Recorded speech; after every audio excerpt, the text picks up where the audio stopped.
আসসালামু আলাইকুম। আমরা এখন রয়েছি নোয়াখালী জেলার বেগমগঞ্জ উপজেলার গোপালপুর ইউনিয়নে। আমাদের যারা সহযোগী রয়েছেন এই স্থানীয় স্বেচ্ছাসেবক, তারা আমাদেরকে সর্বোচ্চ সহযোগিতা করে যাচ্ছে কোথায় যাব এবং কোথায় গেলে আমরা ত্রাণটুকু পৌঁছে দিতে পারবো। আমরা বিভিন্ন বাসায় গিয়েছিলাম, কিন্তু বাসাগুলো তালাবদ্ধ ছিল বিধায় আমরা যে দুর্গম এলাকাগুলো রয়েছে সেই এলাকার মাঝে বিচ্ছিন্নভাবে যে বাড়িগুলো রয়েছে সেই বাড়িগুলোতে আমরা চলে যাচ্ছি এবং তাদেরকে খুঁজে খুঁজে বের করে এই সামগ্রীটুকু তুলে দেওয়ার চেষ্টা করছি। ভিডিও ধারণ থেকে আমরা সম্পূর্ণ বিরত থাকব এবং আমাদের যারা স্বেচ্ছাসেবক রয়েছেন তারা সসম্মানে তাদের হাতে আমাদের সামগ্রীগুলোকে পৌঁছে দেবেন। ভাইজান কয়টা নিয়ে যাচ্ছেন ভাই? চারটা। সাগর ভাই, ঔষধ লাগবে কিনা এটা বলতে ভুলবেন না, হ্যাঁ? আর ওই বাচ্চাদের শুনে আসেন, যদি লাগে তাহলে। ভাই গামছা কয়টা নিছেন ভাইজান? চারটা নিছে ভাই। ডাউল নিয়ে যান। এখানে ডাউল রয়েছে, লবণ রয়েছে এবং গুঁড়ো দুধ রয়েছে।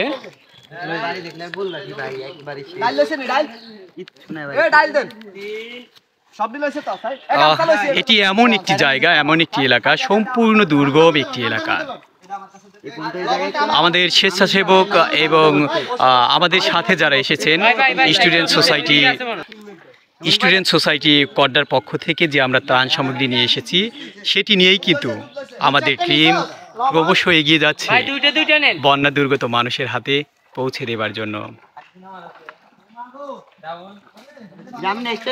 কবি সুকান্ত ভট্টাচার্য বলেছেন, এদেশের বুকে 18 আশুক নেমে। আসলে 18ই পারে এই দেশটিকে সম্পূর্ণরূপে বদলাতে, ভিন্নভাবে গড়তে, নতুনভাবে গড়তে। বন্যার তীব্রতা যদিও কমে গিয়েছে, বা অনেক কমে গিয়েছে, বন্যার পানি নামতে শুরু করেছে, তবুও বাড়ির উঠোনে কোমর পর্যন্ত পানি এখনো বিদ্যমান রয়েছে। ভাইজান, এর আগে এরকম বন্যা কখনো দেখেছিলেন আপনি? আমার লাইফে আমি দেখিনি। আমাদের মুরব্বিরাই দেখে নাই, আমাদের বয়স্ক লোকরাই দেখে নাই। যাদের বয়স 80-90 বছর, আমার জানা মতে কখনো এরকম বন্যা দেখেনো। আমরা তো ছোট, 80-90 বছর বয়সে তারা বলতেছে যে এরকম এতটুকু পানি আর কখনো এরকম ঐতিহাসিক বন্যা তারা দেখে নাই কখনো। আমরা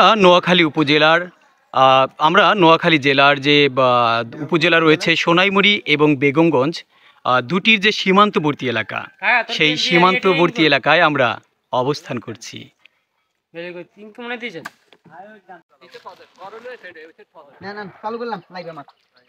ও পাশে কেউ সাড়া দিয়েছে নাকি ভাই?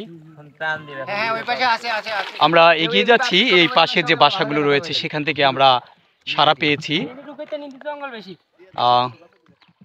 দেখা যাক আমরা সেখানে কয়টি পরিবারকে পাই, যদিও বেশ কয়েকটি বাড়িঘর দেখা যাচ্ছে।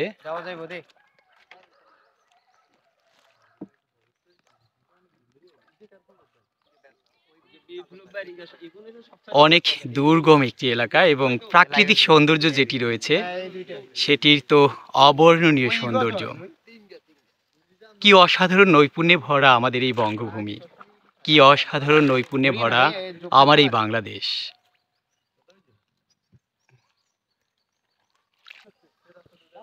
আমরা যে জঙ্গলের দল রয়েছে সেই দলকে উপেক্ষা করে কিন্তু আমরা সামনের দিকে এগিয়ে যাচ্ছি। চাচি, বাড়িতে কেউ আছেন? চাচা, বাড়িতে কেউ আছেন? আমরা এমন একটি জায়গায় এসেছি যেখানে আমরা বারবার ডেকেও কোনো লোকের সন্ধান পাচ্ছি না। আসলে সত্যি কথা বলতে এই বাড়ির যে উঠোন রয়েছে সেই উঠোনে কিন্তু বুক বরাবর পানি। এই পানির ভেতরে তারা কিভাবেই থাকবে? এখানে যারা স্থানীয় বাসিন্দা ছিলেন আমি তাদের সাথে কথা বলেছি।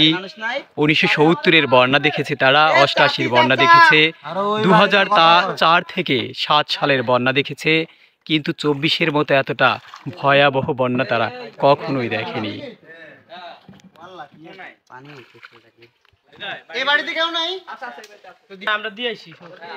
আমি আবারও বলে রাখি, আমাদের একটি দৃঢ় সংকল্প রয়েছে, আমরা যাদের কাছে ত্রাণ সামগ্রী পৌঁছে দেব, কোনো ক্রমেই আমরা তাদের কোনো ধরনের ভিডিও কিংবা ছবি ধারণ করব না। ছবি